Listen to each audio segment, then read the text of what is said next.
সর্বমঙ্গলমঙ্গল্যে শিবে সর্বার্থসাধিকে শরণ্যে ত্র্যম্বকে গৌরী নারায়ণী নমস্তুতে।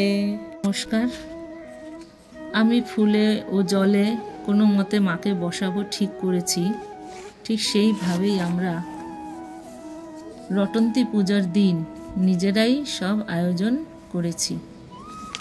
শ্রদ্ধেয় সুধীরদা রটন্তী পুজোর দিন স্বস্তিক ঢাকুরিয়া তার শ্বশুরালয় শ্রী শ্রী শনিদেব ও শ্রী শ্রী সত্যনারায়ণের সেবা উপলক্ষে যাবার পথে বিকালে আশ্রমে আসেন। কথা বলে জানতে পারি সুধীরদা ও বৌদি দুজনেই উপলক্ষে উপবাসী রয়েছেন। তখন বিশেষ অনুরোধে শ্রীযুক্ত সুধীরদাই শ্রী শ্রী মা দক্ষিণাকালীর ওই মূর্তি স্থাপন ও পূজাদি সম্পন্ন করেন। আর ভোগ রান্না করেন শ্রীযুক্তা বৌদি তৃপ্তিশ দেবী। উক্ত রটন্তী পূজার 2-1 দিন পূর্বে সল্টলেকে BA ব্লক নিবাসী গোবিন্দ পোদ্দার ও তার স্ত্রী শ্রীমতী মীনা পোদ্দার স্বপ্নে দেখেন যে তারা একখানি ছোট্ট শ্রী শ্রী মায়ের মূর্তির পূজা দিচ্ছেন এবং পূজান্তে তাদের বোবা মেয়ে কথা বলছে। শ্রীমতী মীনা ও তার ননদ দুজনে সকালে এসে আমার কাছে ওই পূজার ব্যাপারে পরামর্শ চায়। ওরা ঠিক করেছিল দক্ষিণেশ্বরে পূজা দেবে।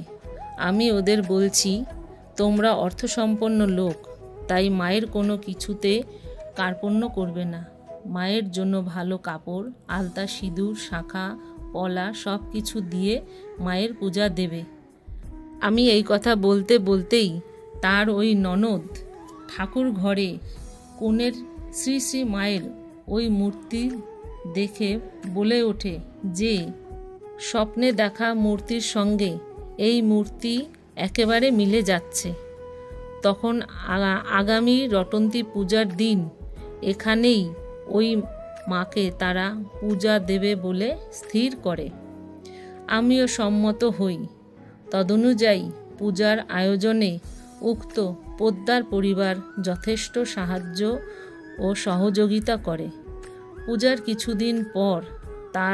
কিছুদিন পর থেকেই ওই বোবা মেয়েটি সত্যি সত্যি কিছু কথা বলতে শুরু করে।